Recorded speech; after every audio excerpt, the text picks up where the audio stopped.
Welcome back to Pastor Emilie's Story Hour. We're reading Little Women by Louisa May Alcott. Chapter 9. Meg Goes to Vanity Fair. I do think it was the most fortunate thing in the world that those children should have the measles just now, said Meg, one April day as she stood packing the go-abroady trunk in her room, surrounded by her sisters. And so nice of Annie Moffat not to forget her promise. A whole fortnight of fun will be regularly splendid, replied Jo, looking like a windmill as she folded skirts with her long arms. And such lovely weather. I'm glad of that, added Beth, tidily sorting neck and hair ribbons in her best box, lent for the great occasion. I wish I was going to have a fine time and wear all these nice things, said Amy, with her mouth full of pins as she artistically replenished her sister's cushion. I wish you were all going, but as you can't, I shall keep my adventures to tell you when I come back. I'm sure it's the least I can do when you have been so kind, lending me things and helping me get ready, said Meg, glancing round the room at the very simple outfit, which seemed nearly perfect in her eyes. What did Mother give you out of the treasure box? Asked Amy, who had not been present at the opening of a certain cedar chest in which Mrs. March kept a few relics of past splendor as gifts for her girls when the proper time came. A pair of silk stockings, and a pretty carved fan, and a lovely blue sash. I wanted the violet silk, but there isn't time to make it over, so I must be contented with my old tarlatan. It will look nice over my new muslin skirt, and the sash will set it off beautifully. I wish I hadn't smashed my coral bracelet, for you might have had it, said Jo, who loved to give and lend, but whose possessions were usually too dilapidated to be of much use. There's a lovely old-fashioned pearl set in the treasure box, but Mother said real flowers were the prettiest ornament for a young girl, and Laurie promised to send me all I want, replied Meg. Now, let me see. There's my new gray walking suit. Just curl up the feather in my hat, Beth, and then my poplin for Sunday and the small party. Ugh, it looks heavy for spring, doesn't it? The violet silk would be so nice. Oh, dear. Never mind. You've got the tarlatan for the big party, and you always look like an angel in white, said Amy, brooding over the little store of finery in which her soul delighted. It isn't low-necked, and it doesn't sweep enough, but it will have to do. My blue house dress looks so well turned and freshly trimmed that I feel as if I'd got a new one. My silk sack isn't a bit the fashion, and my bonnet doesn't look like Sally's. I didn't like to say anything, but I was sadly disappointed in my umbrella. I told Mother black with a white handle, but she forgot and bought a green one with a yellowish handle. It's strong and neat, so I ought not to complain, but I know I shall feel ashamed of it beside Annie's silk one with a gold top, sighed Meg, surveying the little umbrella with great disfavor. Change it, advised Jo. I won't be so silly or hurt Marmie's feelings when she took such pains to get my things. It's a nonsensical notion of mine, and I'm not going to give up to it. My silk stockings and 2 pairs of new gloves are my comfort. You are a dear to lend me yours, Jo. I feel so rich and sort of elegant with 2 new pairs and the old ones cleaned up for common. And Meg took a refreshing peep at her glove box. Annie Moffat has blue and pink bows on her nightcaps. Would you put some on mine? She asked, as Beth brought up a pile of snowy muslins fresh from Hannah's hands. No, I wouldn't, for the smart caps won't match the plain gowns without any trimming on them. Poor folks shouldn't rig, said Jo decidedly. I wonder if I shall ever be happy enough to have real lace on my clothes and bows on my caps, said Meg impatiently. You said the other day that you'd be perfectly happy if you could only go to Annie Moffat's, observed Beth in her quiet way. So I did. Well, I am happy, and I won't fret, but it does seem as if the more one gets, the more one wants, doesn't it? There, now, the trays are ready, and everything in but my ball dress, which I shall leave for Mother to pack, said Meg, cheering up as she glanced from the half-filled trunk to the many times pressed and mended white tarlatan, which she called her ball dress, with an important air. The next day was fine, and Meg departed in style for a fortnight of novelty and pleasure. Mrs. March had consented to the visit rather reluctantly, fearing that Margaret would come home more discontented than she went. But she had begged so hard, and Sally had promised to take good care of her, and a little pleasure seemed so delightful after a winter of irksome work that the mother yielded, and the daughter went to take her first taste of the fashionable life. The Moffats were very fashionable, and simple Meg was rather daunted at first by the splendor of the house and the elegance of its occupants. But they were kindly people, in spite of the frivolous life they led, and soon put their guest at her ease. Perhaps Meg felt, without understanding why, that they were not particularly cultivated or intelligent people, and that all their gilding could not quite conceal the ordinary material of which they were made. It certainly was agreeable to fare sumptuously, drive in a fine carriage, wear her best frock every day, and do nothing but enjoy herself. It suited her exactly, and soon she began to imitate the manners and conversation of those around her, to put on little airs and graces, use French phrases, crimp her hair, take in her dresses, and talk about the fashions as well as she could. The more she saw of Annie Moffat's pretty things, the more she envied her and sighed to be rich. Home now looked bare and dismal as she thought of it.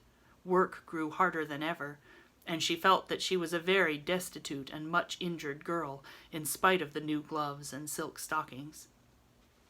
She had not much time for repining, however, for the 3 young girls were busily employed in having a good time. They shopped, walked, rode, and called all day, went to theaters and operas, or frolicked at home in the evening, for Annie had many friends and knew how to entertain them. Her older sisters were very fine young ladies, and one was engaged, which was extremely interesting and romantic, Meg thought. Mr. Moffat was a fat, jolly old gentleman who knew her father, and Mrs. Moffat, a fat, jolly old lady who took a great fancy to Meg as her daughter had done. Everyone petted her, and Daisy, as they called her, was in a fair way to have her head turned. When the evening for the small party came, she found that the poplin wouldn't do at all, for the other girls were putting on thin dresses and making themselves very fine indeed, so out came the tarletan, looking older, limper, and shabbier than ever beside Sally's crisp new one. Meg saw the girls glance at it and then at one another, and her cheeks began to burn, for with all her gentleness she was very proud. No one said a word about it, but Sally offered to dress her hair, and Annie to tie her sash, and Belle, the engaged sister, praised her white arms. But in their kindness Meg saw only pity for her poverty, and her heart felt very heavy as she stood by herself while the others laughed, chattered, and flew about like gauzy butterflies. The hard, bitter feeling was getting pretty bad when the maid brought in a box of flowers. Before she could speak, Annie had the cover off, and all were exclaiming at the lovely roses, heath, and fern within.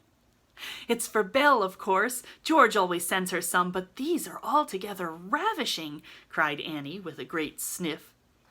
"They are for Miss March," the man said, "and here's a note," put in the maid, holding it to Meg. "What fun! Who are they from? Didn't know you had a lover," cried the girls, fluttering about Meg in a high state of curiosity and surprise. "The note is from Mother, and the flowers from Laurie," said Meg simply, yet much gratified that he had not forgotten her.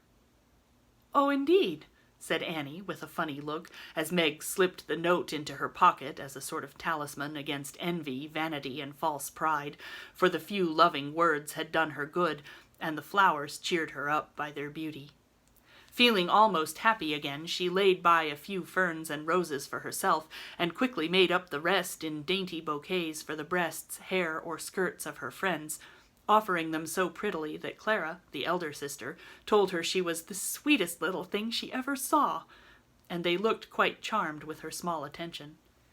Somehow the kind act finished her despondency, and when all the rest went to show themselves to Mrs. Moffat, she saw a happy, bright-eyed face in the mirror, as she laid her ferns against her rippling hair and fastened the roses in the dress that didn't strike her as so very shabby now.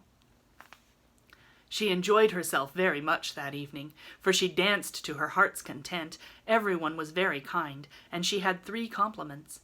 Annie made her sing, and someone said she had a remarkably fine voice. Major Lincoln asked who the fresh little girl with the beautiful eyes was, and Mr. Moffat insisted on dancing with her because she didn't dawdle but had some spring in her, as he gracefully expressed it. So altogether she had a very nice time, till she overheard a bit of conversation which disturbed her extremely. She was sitting just inside the conservatory, waiting for her partner to bring her an ice, when she heard a voice ask on the other side of the flowery wall, "Well, how old is he?" "Who's 16 or 17, I should say," replied another voice. "Oh, it would be a grand thing for one of those girls, wouldn't it? Sally says they are very intimate now, and the old man quite dotes on them." "Mrs. M. has made her plans, I dare say, and will play her cards well, early as it is.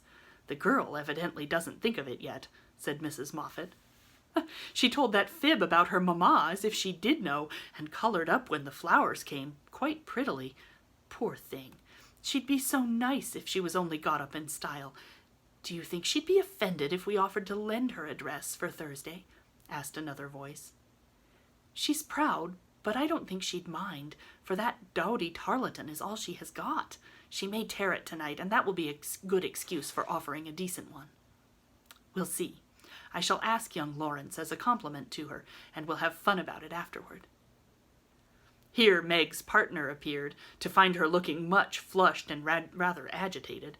She was proud, and her pride was useful just then, for it helped her hide her mortification, anger, and disgust at what she had just heard. For, innocent and unsuspicious as she was, she could not help understanding the gossip of her friends. She tried to forget it, but could not, and kept repeating to herself, "Mrs. M. has made her plans," "that fib about her mamma," and "dowdy tarlatan," till she was ready to cry and rush home to tell her troubles and ask for advice. As that was impossible, she did her best to seem gay, and being rather excited, she succeeded so well that no one dreamed what an effort she was making. She was glad when it was all over, and she was quiet in her bed, where she could think and wonder and fume till her head ached and her hot cheeks were cooled by a few natural tears. Those foolish yet well-meant words had opened a new world to Meg, and much disturbed the peace of the old one, in which till now she had lived as happily as a child. Her innocent friendship with Laurie was spoiled by the silly speeches she had overheard. Her faith in her mother was a little shaken by the worldly plans attributed to her by Mrs. Moffat, who judged others by herself, and the sensible resolution to be contented with the simple wardrobe which suited a poor man's daughter was weakened by the unnecessary pity of girls who thought a shabby dress one of the greatest calamities under heaven. Poor Meg had a restless night, and got up heavy-eyed, unhappy, half resentful toward her friends, and half ashamed of herself for not speaking out frankly and setting everything right. Everybody dawdled that morning, and it was noon before the girls found energy enough even to take up their worsted work. Something in the manner of her friends struck Meg at once. They treated her with more respect, she thought, took quite a tender interest in what she said, and looked at her with eyes that plainly betrayed curiosity. All this surprised and flattered her, though she did not understand it till Miss Bell looked up from her writing and said with a sentimental air, "Daisy, dear, I've sent an invitation to your friend Mr. Lawrence for Thursday. We should like to know him, and it's only a proper compliment to you." Meg colored, but a mischievous fancy to tease the girl made her reply demurely, "You are very kind, but I'm afraid he won't come." "Why not, Cherie?" asked Miss Bell. "He is too old." "My child, what do you mean? What is his age, I beg to know?" cried Miss Clara. "Nearly 70, I believe," answered Meg, counting stitches to hide the merriment in her eyes. "You sly creature! Of course we meant the young man," exclaimed Miss Bell, laughing. "There isn't any. Laurie is only a boy." And Meg laughed also at the queer look which the sisters exchanged as she thus described her supposed lover. "About your age," Nan said. "Nearer my sister Jo's. I am 17 in August," returned Meg, tossing her head. "It's very nice of him to send you flowers, isn't it?" said Annie, looking wise about nothing. "Yes, he often does, to all of us, for their house is full, and we are so fond of them. My mother and old Mr. Lawrence are friends, you know, so it is quite natural that we children should play together." And Meg hoped they would say no more. "It's evident Daisy isn't out yet," said Miss Clara to Belle with a nod. Quite a pastoral state of innocence all around, returned Miss Bell with a shrug. I am going out to get some little matters for my girls. Can I do anything for you, young ladies? Asked Mrs. Moffat, lumbering in like an elephant in silk and lace. No, thank you, ma'am, replied Sally. I've got my new pink silk for Thursday and don't want a thing. Nor I, began Meg, but stopped because it occurred to her that she did want several things and could not have them. What shall you wear? Asked Sally. My old white one again, if I can mend it fit to be seen. It got sadly torn last night, said Meg, trying to speak quite easily, but feeling very uncomfortable. Why don't you send home for another? Asked Sally, who was not an observing young lady. I haven't got any other. It cost Meg an effort to say that, but Sally did not see it and exclaimed in amiable surprise, Only that? How funny! She did not finish her speech, for Belle shook her head at her and broke in, saying kindly, Not at all. What is the use of having a lot of dresses when she isn't out?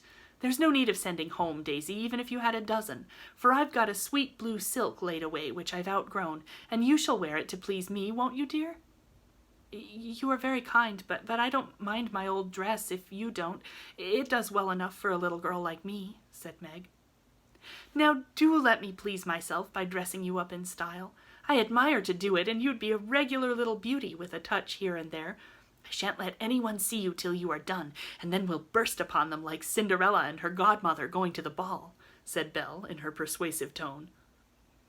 Meg couldn't refuse the offer so kindly made, for a desire to see if she would be a little beauty after touching up caused her to accept and forget all her former uncomfortable feelings towards the Moffats.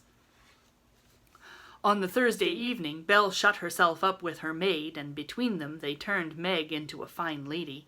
They crimped and curled her hair, they polished her neck and arms with some fragrant powder, touched her lips with coralline salve to make them redder, and Hortense would have added a soupçon of rouge if Meg had not rebelled.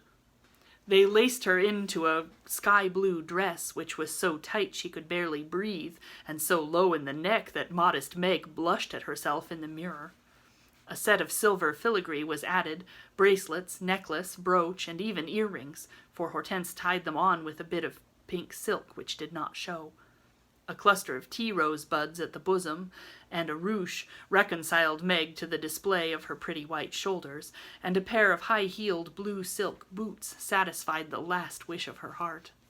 A lace handkerchief, a plumy fan, and a bouquet in a silver holder finished her off, and Miss Bell surveyed her with the satisfaction of a little girl with a newly dressed doll. Mademoiselle is charming, is she not? Cried Hortense, clapping her hands in an affected rapture. Come and show yourself, said Miss Bell, leading the way to the room where the others were waiting. As Meg went rustling after, with long skirts trailing, her earrings tinkling, her curls waving, and her heart beating, she felt as if her fun had really begun at last, for the mirror had plainly told her that she was a little beauty. Her friends repeated the pleasing phrase enthusiastically, and for several minutes she stood like the jackdaw in the fable, enjoying her borrowed plumes, while the rest chattered like a party of magpies. While I dress, you drill her, Nan, in the management of her skirt and those French heels, or she will trip herself up. Take your silver butterfly, and catch up that long curl on the left side of her head, Clara, and don't any of you disturb the charming work of my hands, said Belle, as she hurried away, looking well pleased with her success. I'm afraid to go down. I feel so queer and stiff and half-dressed, said Meg to Sally, as the bell rang and Mrs. Moffat sent to ask the young ladies to appear at once. You don't look a bit like yourself, but you are very nice. I'm nowhere beside you, for Belle has heaps of taste, and you're quite French, I assure you. Let your flowers hang, don't be so careful of them, and be sure you don't trip, returned Sally, trying not to care that Meg was prettier than herself. Keeping that warning carefully in mind, Margaret got safely down the stairs and sailed into the drawing-rooms where the Moffats and a few early guests were assembled. She very soon discovered that there is a charm about fine clothes which attracts a certain class of people and secures their respect. Several young ladies who had taken no notice of her before were very affectionate all of a sudden. Several young gentlemen, who had only stared at her at the other party, now not only stared, but asked to be introduced, and said all manner of foolish but agreeable things to her. And several old ladies, who sat on sofas and criticized the rest of the party, inquired who she was with an air of interest. She heard Mrs. Moffat reply to one of them, "Daisy March, a father, a colonel in the army, one of our first families, but reverses of fortune, you know. Intimate friends of the Lawrences. Sweet creature, I assure you, my Ned is quite wild about her." "Dear me," said the old lady, putting up her glass for another observation of Meg, who tried to look as if she had not heard and been rather shocked at Mrs. Moffat's fibs. The queer feeling did not pass away, but she imagined herself acting the new part of a fine lady, and so got on pretty well, though the tight dress gave her a side-ache, and the train kept getting under her feet, and she was in constant fear lest her earrings should fly off and get lost or broken. She was flirting her fan and laughing at the feeble jokes of a young gentleman who tried to be witty, when she suddenly stopped laughing and looked confused, for just opposite she saw Laurie. He was staring at her with undisguised surprise, and disapproval also, she thought, for though he bowed and smiled, yet something in his honest eyes made her blush and wish she had her old dress on.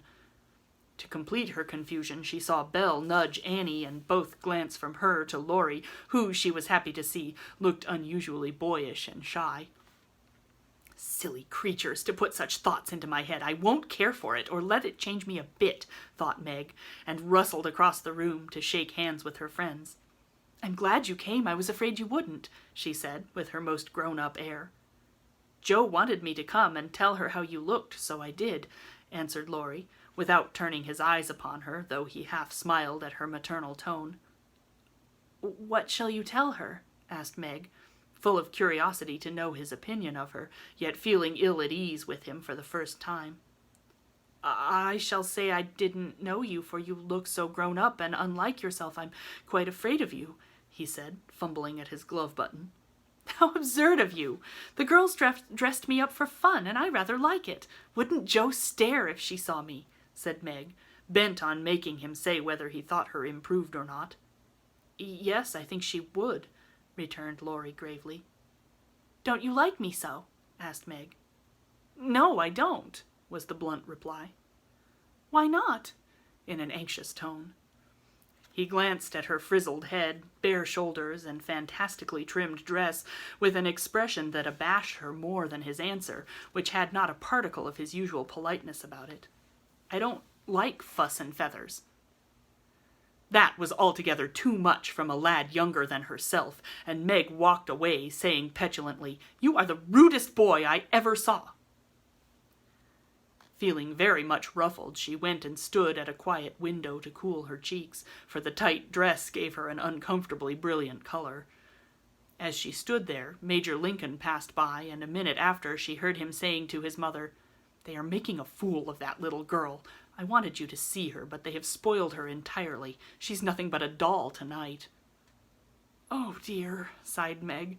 "I wish I'd been sensible and worn my own things. Then I should not have disgusted other people or felt so uncomfortable and ashamed myself."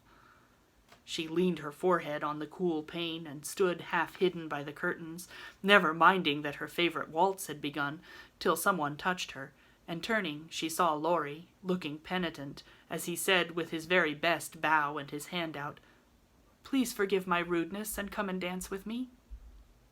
I'm afraid it will be too disagreeable to you," said Meg, trying to look offended and failing entirely. "Not a bit of it. I'm dying to do it. Come, I'll be good. I don't like your gown, but I do think you are just splendid."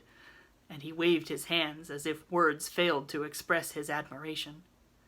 Meg smiled and relented, and whispered as they stood waiting to catch the time, "Take care my skirt doesn't trip you up. It's the plague of my life, and I was a goose to wear it."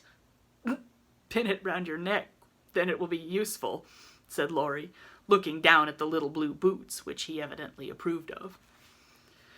Away they went, fleetly and gracefully, for having practiced at home, they were well matched, and the blithe young couple were a pleasant sight to see as they twirled merrily round and round, feeling more friendly than ever after their small tiff. "Laurie, I want you to do me a favor, will you?" said Meg, as he stood fanning her when her breath gave out, which it did very soon, though she would not own why. Won't I? Said Laurie with alacrity. Please don't tell them at home about my dress tonight. They won't understand the joke, and it will worry Mother. Then why did you do it? Said Laurie's eyes, so plainly that Meg hastily added, I shall tell them about it myself, and fess to Mother how silly I've been, but I'd rather do it myself, so you'll not tell, will you? I give you my word that I won't. Only what shall I say when they ask me?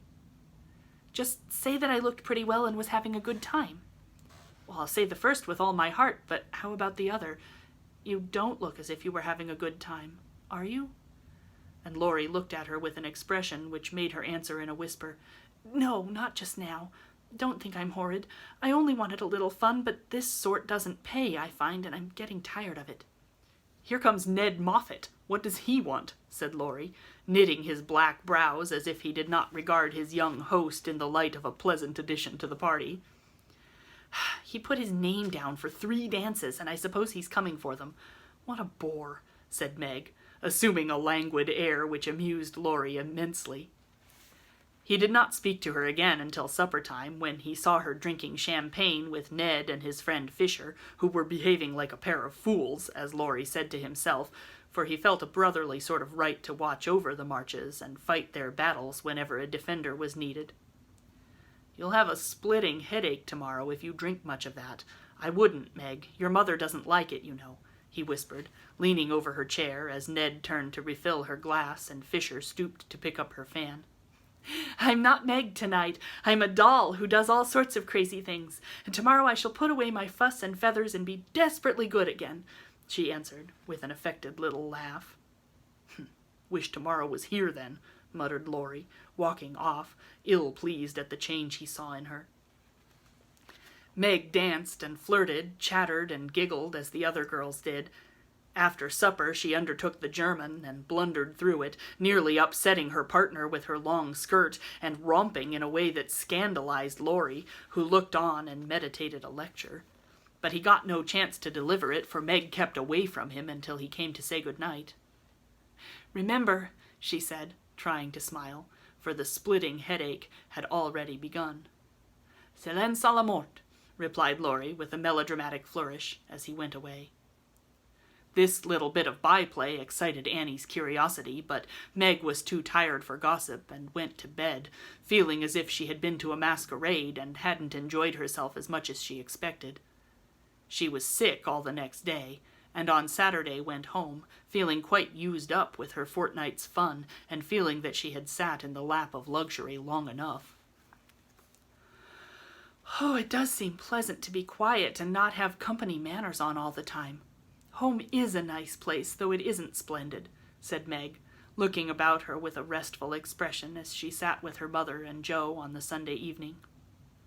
I'm glad to hear you say so, dear, for I was afraid home would seem dull and poor to you after your fine quarters, replied her mother, who had given her many anxious looks that day, for motherly eyes are quick to see any change in children's faces. Meg had told her adventures gaily and said over and over what a charming time she had had, but something still seemed to weigh upon her spirits, and when the younger girls were gone to bed, she sat thoughtfully staring at the fire, saying little and looking worried.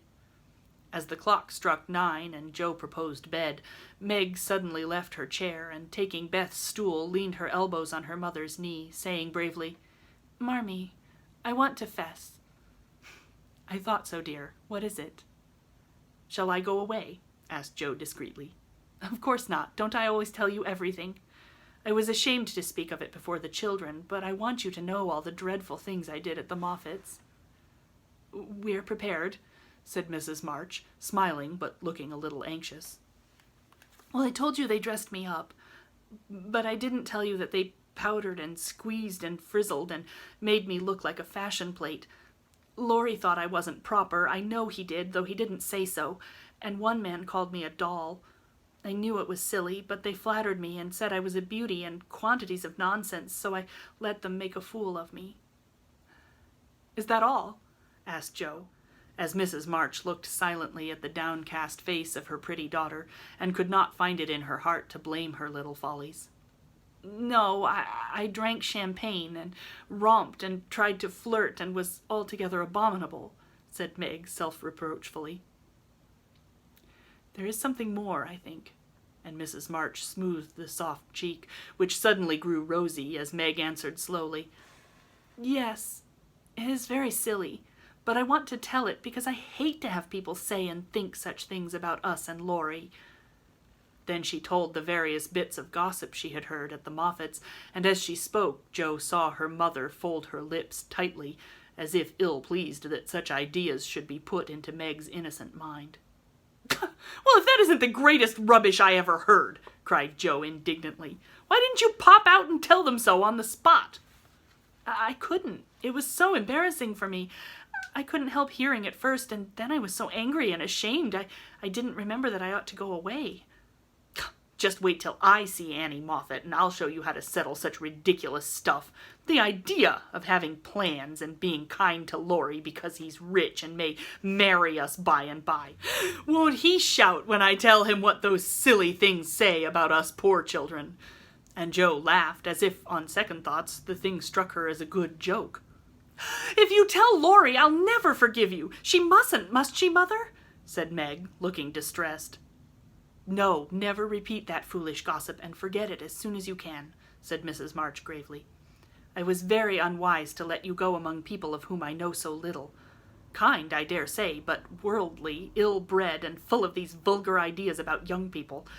I am more sorry than I can express for the mischief this visit may have done you, Meg. Don't be sorry. I won't let it hurt me. I'll forget all the bad and remember only the good, for I did enjoy a great deal, and thank you very much for letting me go. I'll not be sentimental or dissatisfied, Mother. I know I'm a silly little girl, and I'll stay with you till I'm fit to take care of myself. But it is nice to be praised and admired, and I can't help saying I like it, said Meg, looking half ashamed of the confession. That is perfectly natural and quite harmless, if the liking does not become a passion and lead one to do foolish or unmaidenly things. Learn to know and value the praise which is worth having, and to excite the admiration of excellent people by being modest as well as pretty, Meg. Margaret sat thinking a moment, while Jo stood with her hands behind her, looking both interested and a little perplexed, for it was a new thing to see Meg blushing and talking about admiration and lovers and things of that sort, and Jo felt as if during that fortnight her sister had grown up amazingly and was drifting away from her into a world where she could not follow. Mother, do you have plans, as Mrs. Moffat said? Asked Meg bashfully. Yes, my dear, I have a great many. All mothers do. But mine differ somewhat from Mrs. Moffat's, I suspect. I will tell you some of them, for the time has come when a word may set this romantic little head and heart of yours right on a very serious subject. You are young, Meg, but not too young to understand me, and mother's lips are the fittest to speak of such things to girls like you. Jo, your turn will come in time, perhaps, so listen to my plans and help me carry them out if they are good. Jo went and sat on one arm of the chair, looking as if she thought they were about to join in some very solemn affair. Holding a hand of each and watching the two young faces wistfully, Mrs. March said in her serious yet cheery way, I want my daughters to be beautiful, accomplished, and good, to be admired, loved, and respected, to have a happy youth, to be well and wisely married, and to lead useful, pleasant lives, with as little care and sorrow to try them as God sees fit to send. To be loved and chosen by a good man is the best and sweetest thing which can happen to a woman, and I sincerely hope my girls may know this beautiful experience. It is natural to think of it, Meg, right to hope and wait for it, and wise to prepare for it, so that when the happy time comes you may feel ready for the duties and worthy of the joy. My dear girls, I am ambitious for you, but not to have you make a dash in the world and marry rich men merely because they are rich, or have splendid houses which are not homes because love is wanting. Money is a needful and precious thing, and when well used, a noble thing. But I never want you to think it is the first or only prize to strive for. I'd rather see you poor men's wives, if you were happy, beloved, and contented, than queens on thrones, without self-respect or peace. Poor girls don't stand any chance, Belle says, unless they put themselves forward, sighed Meg. Then we'll be old maids, said Joe stoutly. Right, Joe. Better be happy old maids than unhappy wives, or unmaidenly girls running about to find husbands, said Mrs. March decidedly. Don't be troubled, Meg. Poverty seldom daunts a sincere lover. Some of the best and most honored women I know were poor girls, but so love-worthy that they were not allowed to be old maids. Leave these things to time.